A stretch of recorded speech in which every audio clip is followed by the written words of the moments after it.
Hi my dear students, oscillation എന്ന് പറയുന്ന ചാപ്റ്ററിലെ വളരെ ഇമ്പോർട്ടൻ്റ് ആയിട്ടുള്ള ഒരു സെക്ഷനാണ് സിമ്പിൾ പെൻഡുലം. നിങ്ങൾക്ക് എല്ലാവർക്കും അറിയാം. സിമ്പിൾ പെൻഡുലത്തിന്റെ ടൈം പീരീഡിനെ കുറിച്ച് പറയുമ്പോൾ ആ ഇക്വേഷൻ നമ്മൾ ഫിസിക്സിലുള്ള മറ്റ് പല ചാപ്റ്ററുമായിട്ടും കണക്ട് ചെയ്തുകൊണ്ട് പ്രോബ്ലം വരും. ഒരു മൾട്ടി കോൺസെപ്റ്റ് ക്വസ്റ്റ്യൻ ചോദിക്കാൻ നല്ല ചാൻസ് ഉള്ള ഒരു സെക്ഷനാണ് സിമ്പിൾ പെൻഡുലത്തിന്റെ ടൈം പീരീഡ്. സോ ടൈം പീരീഡിന്റെ ജനറൽ ഫോം പറയുമ്പോൾ നമുക്കറിയാം T ഈക്വൽ ടു 2π√L/g എന്നാണ് ഇക്വേഷൻ. ഈ ജി എന്ന് പറയുന്ന ആക്സിലറേഷൻ ഡ്യൂ ടു ഗ്രാവിറ്റി നമുക്കറിയാം പല ചാപ്റ്ററുകളിലും ആ ഒരു വാല്യൂവിന് പല മാറ്റങ്ങളും വരുന്നതായിട്ട് നമ്മൾ പഠിക്കുന്നുണ്ട്. അപ്പൊ അതിനെയാണ് ഞാൻ വളരെ ഷോർട്ടാക്കിയിട്ട് പറയാൻ പോകുന്നത്. ഒന്ന്, ലോസ് ഓഫ് മോഷൻ എന്ന് പറയുന്ന ചാപ്റ്ററിൽ നമ്മൾ apparent weight of A body in A lift പഠിക്കുന്നുണ്ട്. അപ്പൊ അത് നമുക്ക് എങ്ങനെ പെൻഡുലവുമായിട്ട് കണക്ട് ചെയ്യാം. നമ്മൾ ചോദിക്കുകയാണ്, ഒരു പെൻഡുലം ഒരു ലിഫ്റ്റിന്റെ അകത്ത് തൂക്കിയിട്ടു, എന്നിട്ട് ആ ലിഫ്റ്റും പെൻഡുലവും ഒന്നിച്ച് മേലോട്ടേക്ക് പൊങ്ങിപ്പോവാണ്. ലിഫ്റ്റ് മേലോട്ട് പോവുമല്ലോ. ലിഫ്റ്റ് മേലോട്ട് പോകുന്നു, പെൻഡുലം ഓസിലേറ്റ് ചെയ്യുകയായിരുന്നു. ആ ഓസിലേറ്റ് ചെയ്യുന്ന പെൻഡുലവും കൊണ്ട് ലിഫ്റ്റ് മേലോട്ട് പോയാൽ ആ പെൻഡുലത്തിന്റെ ടൈം പീരീഡിൽ എന്ത് മാറ്റമാണ് ഉണ്ടാവുക? അപ്പൊ നിങ്ങൾ എന്താ ആലോചിക്കേണ്ടത്? ടി എന്ന് പറയുന്നതിലെ 2πയും √L മാറുന്നില്ലല്ലോ, ബട്ട് ജി മാറും. ജി എന്ന് പറയുന്നത് അപ്വാർഡ് മോഷനിൽ, അപ്പൊ ലിഫ്റ്റിന്റെ കേസാണ് നമ്മൾ ആദ്യം പറയുന്നത്. ലിഫ്റ്റിന്റെ കേസിൽ അപ്വാർഡ് മോഷൻ വരുന്ന ആദ്യത്തെ കേസിൽ എ എന്ന് പറയുന്നത് അല്ലെങ്കിൽ എ എഫക്റ്റീവ് അല്ല, ജി എഫക്റ്റീവ് അങ്ങനെയൊക്കെ നമുക്ക് പറയാം. ജി എഫക്റ്റീവ് എന്ന് പറയുന്നത് G+A എന്നാണ് നിങ്ങൾ പഠിച്ചിട്ടുണ്ടാവുക.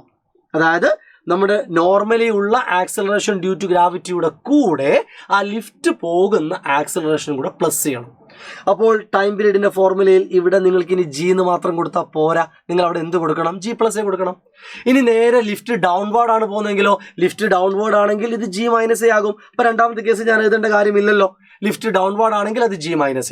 ഇനി ലിഫ്റ്റ് ഫ്രീ ഫോൾ ആണെങ്കിലോ, ലിഫ്റ്റ് ഫ്രീ ഫോൾ ആണെങ്കിൽ ഈ ജി എന്ന് പറയുന്ന സാധനം G-G, അതായത് 0 എന്നാകും, ഡിനോമിനേറ്റർ 0 ആകും. സോ മൂന്നാമത്തെ കേസിൽ ഫ്രീ ഫോൾ എന്ന് പറയുന്ന സമയത്ത് ജി എഫക്റ്റീവ് 0 ആകും.